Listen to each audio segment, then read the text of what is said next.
بسم اللہ الرحمن الرحیم۔ ناظرین، استخارہ یعنی اللہ تعالیٰ سے خیر طلب کرنا، یہ ایک بڑا پیارا عمل ہے جس کی نبی کریم صلی اللہ علیہ وسلم نے ہمیں تعلیم ارشاد فرمائی، اور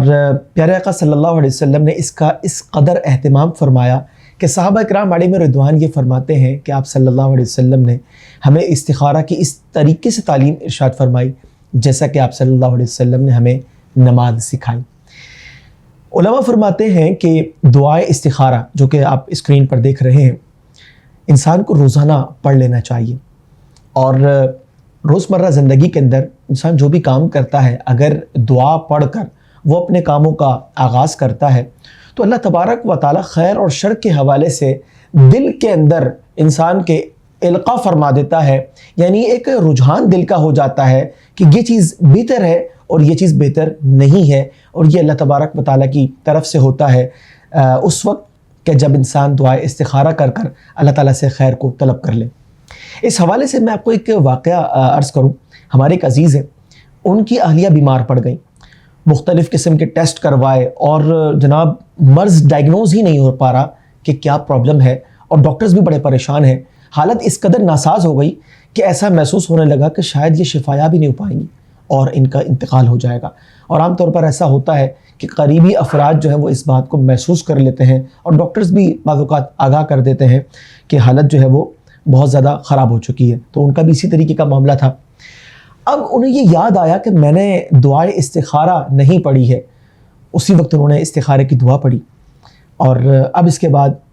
جیسا کہ میں نے آپ سے پہلے عرض کیا کہ اس دعا کی برکت یہ ہے کہ انسان کے دل کے اندر خیر اور شر کے رجحانات واضح ہو جاتے ہیں۔ تو اب دل کا میلان اس طرف ہوا کہ ایک ڈاکٹر ہے جو کہ ایک غریب علاقے میں ہے اور پرانا تجربہ ہے، ان کے پاس چلے چلتے ہیں، ہو سکتا ہے کہ وہاں سے کچھ شفا کے معاملات ہو جائیں۔ جب ان کے پاس جاتے ہیں اور بڑی مناسب سی فیس ان کی ہے، ڈاکٹر صاحب کو جب ساری سچویشن بتائی گئی تو انہوں نے کہا کہ میں آپ کو جو دوا ہے وہ لکھ کے دیتا ہوں، ایک دن کے اندر جو ہے وہ شفا مل جائے گی، لیکن آپ نے اس کا 3 دن کا کورس ہے، یہ آپ نے مکمل کرنا ہے۔ وہ جو صاحب تھے انہوں نے اسی طریقہ کار کو اختیار کیا،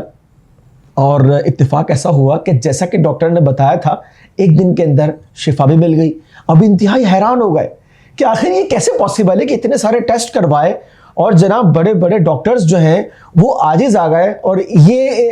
ڈاکٹر صاحب جو ہیں انہوں نے ایک دن کے حوالے سے بتایا کہ جناب شفا ہو جائے گی، اور ایسا ہی ہو گیا۔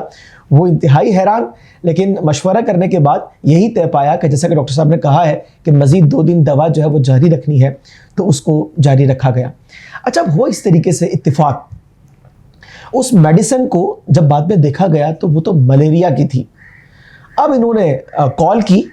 کہ ڈاکٹر صاحب آپ نے ملیریا کی دوا جو ہے بغیر ٹیسٹ کے جو ہے وہ کیسے دے دی؟ حالانکہ ہم نے تو اتنے سارے ٹیسٹ کروائے تھے اور اس میں تو کوئی اس طرح کا معاملہ نہیں تھا۔ ڈاکٹر صاحب نے ایک بڑی عجیب بات یہ کہی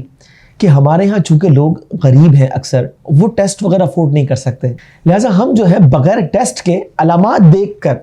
علاج کے اتنے عادی ہو چکے ہیں کہ ہمیں ٹیسٹ کی حاجت نہیں رہتی۔ اور آپ جن ہاسپٹلز میں گئے، جن سرجنز کے پاس آپ گئے،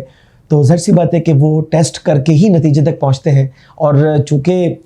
ملیریا کا ٹیسٹ نہیں ہوا تھا لہٰذا وہ بیماری کو ڈائگنوز نہیں کر سکے۔ ناظرین، لیکن حقیقت وہ یہ تھی کہ اللہ تبارک و تعالیٰ نے اس دعائے استخارہ کی برکت سے انہیں دل میں خیال ڈالا کہ وہ اس ڈاکٹر کے پاس جائیں جہاں ان کا علاج رکھا ہے۔ اس کا مطلب یہ ہوا کہ اگر ہم بھی اس دعا کو اختیار کر لیں تو اللہ تبارک و تعالیٰ ایسے اسباب پیدا فرما دے گا، دل کے اندر وہ خیالات آ جائیں گے کہ جو ہمارے مسائل اور ہماری منزلوں کو ہم سے قریب کر دیں گے اور آسانیاں میسر ہوں گی۔ لہٰذا نبی کریم صلی اللہ علیہ وسلم کی تعلیمات پر عمل کرتے ہوئے روزانہ کوشش کر کر دعائے استخارہ پڑھ لینی چاہیے کہ آپ صلی اللہ علیہ وسلم نے استخارے کی تعلیم ارشاد فرمائی، اور اگر ہم اس پر عمل کر لیں تو یقیناً ہمارے بہت سارے مسائل جو ہیں وہ گھر بیٹھے ہی حل ہو جائیں گے۔